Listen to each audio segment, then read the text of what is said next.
Junto com a gente, Alex André, que está chegando na nossa programação agora, também para participar da nossa conversa, né, para a gente falar um pouco mais, inclusive, a repercussão também da ata aí de hoje.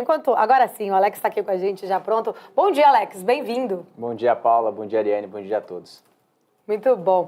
Bom, aproveitando vocês dois juntos, né, a gente está falando aqui bastante sobre estes pontos levantados na ata, e aí me surge, né, uma dúvida, o quanto que esta falta de coesão, vamos dizer assim, entre essa política monetária e a política fiscal pode afetar, né, os investimentos, a credibilidade do país perante os investidores, até mesmo, né, expectativas ali de agências de rating. A gente já viu uma saída de mais de 41 bilhões de reais de fluxo estrangeiro na Bolsa nestes 6 primeiros meses do ano, né? Mesmo a Bolsa estando barata, parece que o fluxo não vem. Eu vou primeiro com a Ariane, primeiro as mulheres, daqui a pouco eu chamo então o Alex também para ouvir a opinião dele. Mas, Ariane, de fato, você acha que o investidor estrangeiro está perdendo o apetite pelo Brasil? Estes pontos colocados na ata, eles também pesam para o investidor estrangeiro, né, ao ali preferir, porque quando a gente olha para as bolsas dos mercados emergentes na comparação, o Brasil está pior, né? Então eu queria entender um pouco da sua leitura em relação a isso. Perfeito. Bom dia, Alex. Paula, eu acho que essa questão do fluxo muito debatido, né? Obviamente, a gente tem uma dependência absurda desse fluxo internacional, dada a conjuntura, né? Na verdade, vamos dizer assim, a estrutura, eu acho que é mais estrutural e que a gente vai ainda por bons anos ser muito dependentes dessa entrada de capital. Até porque, para os investidores estrangeiros, a gente é uma parcela muito pequena da posição deles. Só que o volume, para nós, é muito importante, né? Digo não só isso, capital especulativo, mas o cálculo como um todo, investimento direto, que a gente tem, a última leitura trouxe ali abaixo das expectativas, inclusive, né? A gente está vendo esse capital sair. Isso acontece, acho que esse ano está muito mais evidente, né? Um pouco pior do que a leitura dos anos anteriores, porque a gente tem essa competitividade muito acirrada com a taxa de juros nos países desenvolvidos, mas a gente tem esses fatores que, na minha concepção, eles vão ser pontuais, porque não são fatores novos, né? Fiscal não é uma discussão nova no Brasil, né? Muito pelo contrário, uma problemática muito antiga e que, por não ter feito, né, ainda o que tem que ser feito, a gente fica arrastando esse problema ano após ano. E cada ano que a gente arrasta, ela fica maior, o problema fica mais complexo de ser resolvido, mas o problema é o mesmo. Então, no final da conta, né, se a gente colocar todas as cartas na mesa e olhar os fatores de risco, né, e que aumentam essa aversão, eu acho que ela está acontecendo um pouco mais impulsionada nesse período do ano, maior que os anos anteriores, dado essa junção de acontecer tudo no mesmo momento. E com fatores também, como foi o caso do Rio Grande do Sul, que vem trazendo cada vez mais imprevisibilidade do que a gente pode ter sobre a conjuntura. Passado isso, o que o estrangeiro quer é resultado, dado, né, o tamanho, a pequenez que nós somos da posição deles aqui no nosso país. Então, no final das contas, ainda essa soma é positiva, né? Compensa que a gente tenha esse fluxo. A gente perdeu muito porque a gente, de fato, abriu demais os fatores de riscos, mas isso deve passar, né? Então, a conta até o final do ano é positiva no sentido de atividade, que eu acho que é o que mais pesa. A ata reforça isso, né? A leitura ela é revalidada não só pelo Banco Central, mas por outras instituições, também instituições internacionais que estão lendo a capacidade de produtividade do Brasil sempre com movimentos altistas, né? Tanto que na ata trouxe sobre o hiato do produto que saiu, né, de um número negativo para sua neutralidade, ou seja, né, estabilidade. Óbvio, e se a gente continuar nessa direção, talvez a gente tenha ali da estabilidade para cima e não um recuo do hiato do produto. Se o hiato do produto já mostra, né, que a gente está cada vez mais tendo um saldo positivo, então, provavelmente, a gente está findando ali que há de se esperar um crescimento maior, uma atividade forte, né, dado a capacidade que o Brasil tem que entregar. Visto isso, é bem atrativo estar no Brasil. Então, eu acho que é um período que estamos passando, dado o tamanho, o estresse, mas quando dissipado parte, né, ou a sua totalidade de cada assunto que potencializa, a gente tem esse retorno. Esse retorno sempre, geralmente, começa a acontecer no segundo semestre para frente, né? Então, eu ainda estou um pouco esperançosa em relação ao retorno de fluxo, se eu olhar para a questão de resultado, né? O que o nosso Brasil ainda tem condições de entregar até o final de 2024. Né, sobre este movimento, seria então também mais um trade-off aí do gringo, aproveitando ainda essa oportunidade de juros altos lá fora. Como que você vê, de fato, nessa saída do fluxo, né, e diante, né, deste cenário aí que a Ariane, inclusive, pontuou, você também está esperançoso por esta volta no segundo semestre? Eu estou ansioso também em relação a esse trade-off, como a Ariane falou, né, esse crowded, né, trade, né, ou seja, esse movimento por manada que está seguindo lá fora. Uma hora isso vai se ajustando como toda a sazonalidade.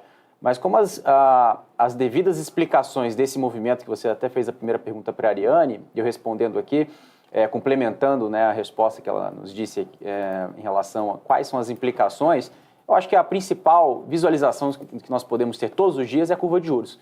E a curva de juros já nos diz todos os efeitos, né, de políticas fiscais que o governo está colocando, né, e já está implementando, e quais são os riscos perante a política monetária. Então, a gente já está vendo, inclusive, uma possibilidade de aumento de juros já no ano que vem, pela curva. Então, ou seja, essa imprevisibilidade, né, toda essa, como diz o próprio Banco Central, né, essa balança de riscos, né, começa a ficar cada vez mais evidente. O Banco Central, né, de uma forma assertiva, mais cauteloso, juros mais altos. Aí, claramente, a gente sabe todo esse efeito em cascata que acontece nas empresas, ou seja, captações, né, mais caras de dívida, né, ou seja, as empresas acabando não tendo ganho de produtividade, né, ou seja, não trazendo muito capex, pagando mais juros da dívida do que o capex. Já, inclusive, até saiu notícias nos últimos dias, né, um levantamento, né, de dados que colocou muito em evidência, ou seja, as empresas estão pagando mais juros da dívida do que investimentos. Isso é uma preocupação muito grande. Claro que esses juros, né, ou seja, não pode ser, né, muito fala da canetada, né, impossível aí o próximo banqueiro central, o que pode trazer de implicações em relação a isso. Mas o mercado acho que não colocou no preço, tá, Paula? Acho que não entro no mérito aqui se o Galípolo vai entrar numa ala mais técnica, né? Provavelmente sim, né? Porque é o que a gente tem visto nos discursos, até mesmo no último Copom, mas nos discursos, inclusive, de hoje, mas abre-se uma porta que o mercado, de fato, não precificou ainda, né?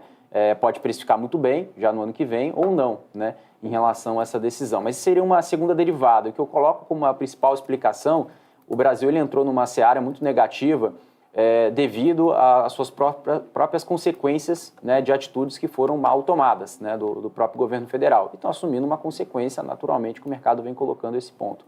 Já nos Estados Unidos, como a Ariane citou muito bem, enfim, eu acho que depois eu tenho até um gráfico para comentar, se tiver um tempinho para falar sobre isso, porque a gente começa a entender, não significa que agora estamos no pico, né, ou seja, em relação a juros nos Estados Unidos. Isso claramente isso é unânime, né? O mercado já não entende que deve ter mais aumento de juros nos Estados Unidos, mas eu digo principalmente em relação às ações por lá. E isso, como a Ariane disse em relação ao Brasil, também serve lá fora, né? Principalmente as ações tech para, né, o setor que a gente chama de velho, né? Ou seja, as ações de valor, ou seja, tudo aquilo que ficou ali underperformando, né, ao longo dos últimos meses. Então, acho que vale a pena essa reflexão para a gente conseguir colocar em perspectiva e entender, né, que essa dinâmica de tecnologia, quando os juros de fato começar a cair nos Estados Unidos, a gente também pode ter uma, né, rotatividade das carteiras, não só dos mercados emergentes, mas também lá fora, e pode se beneficiar também o Brasil, mas a gente precisa fazer a lição de casa, né? E não é algo que a gente tem feito. Então, ao mesmo tempo, pode trazer uma esperança, acho que a esperança ela é válida, mas a gente precisa de materialidade, e é algo que nós não temos, pelo menos agora, até o presente momento, para a gente ficar mais otimista, né? Ou seja, só por preço, o preço diz muita coisa. Mas o que vai fazer essa mudança de patamar, né? Acho que é difícil a gente entender de forma muito clara hoje, Paulo.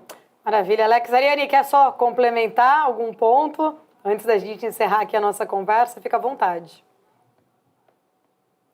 Alex pontuou muito bem, né? Tudo que a gente tem que se atentar nesse momento, no curto prazo, e cuidar, né, desses fatores, né? Eu acho assim, né? O Brasil é o que a gente tem mais de previsível, porque a gente só vem repetindo os mesmos erros, fazendo as mesmas coisas, tentando resolver da melhor forma, né? E o que o mercado investidor gosta é de previsibilidade. Então, o mercado ele flerta, né, com o governo, né, em algumas questões no sentido porque ele sabe também o poder que ele tem de influência E com isso a gente vai conseguir fazendo ajustes ali. Mas tem coisas que são dadas, né? A gente sabe da mudança estrutural que está vindo, por isso essa dificuldade da gente mensurar as variáveis macroeconômicas.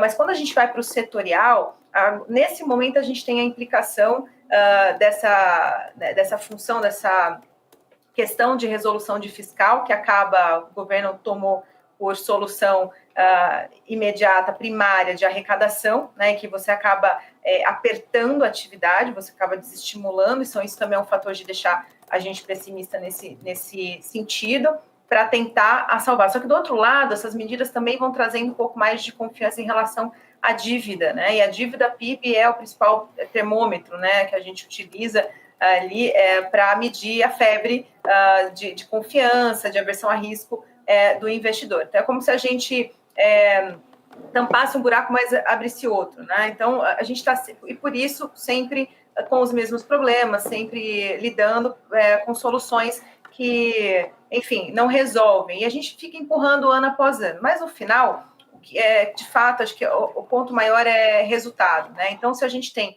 uma expectativa maior por crescimento, ou seja, que é produção, a gente também tem, e obviamente as empresas só vão produzir se elas entendem que tem uma demanda para o que elas estão fazendo, e a gente já conta então que o resultado final das empresas vem em linha com esse crescimento, é o que o estrangeiro busca, o resultado, né? Eles são muito mais frios do que nós, né?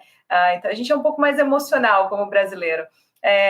Então, o final é resultado. Então, eu espero para o segundo semestre, dada também os pontos de sazonalidade, como o Alex bem citou, a gente também tem algumas questões para frente, tem eleição, né, nesse segundo semestre, não vai ser um segundo semestre fácil, eu acho que a gente vai sofrer muita volatilidade ainda de curto prazo, mas que a gente tem chance, se continuar, pelo menos com as agendas necessárias, né, para fechamento do ano, tende a diminuir essa desancoragem. Qualquer coisa no sentido fora de fazer o que é necessário, como o caso de seguir a agenda das reformas estruturais, bem colocado na ata, inclusive, a gente vai ter mais dificuldade de poder ter um cenário benigno para o final do ano. Então, assim, digamos que agora o nosso destino realmente está na mão do governo, o que eles vão fazer, o Banco Central, acho que deixou bem claro o que ele tem e até onde ele pode ir nessa ata, é como se ele passasse a bola, né? Jogasse a bola para o governo e falasse, agora está com vocês, né?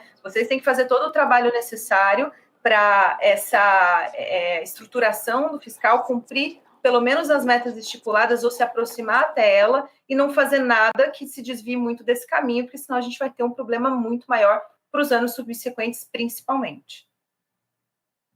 Maravilha, Ariane. Quero agradecer. Sempre muito bom o papo contigo. Obrigada pelo seu tempo, por compartilhar seu conhecimento aqui com a gente. Até semana que vem. Eu que agradeço. Até semana que vem, Paula. Obrigada, grande Ariane Benedito, trazendo, né, leitura importante, inclusive, sobre este cenário, né, não só ali da ata em si, mas, claro, né, da repercussão disso, impacto disso também para o nosso mercado. Só para trazer aqui um compilado final do Gabriel Galípolo, né, terminou, então, ali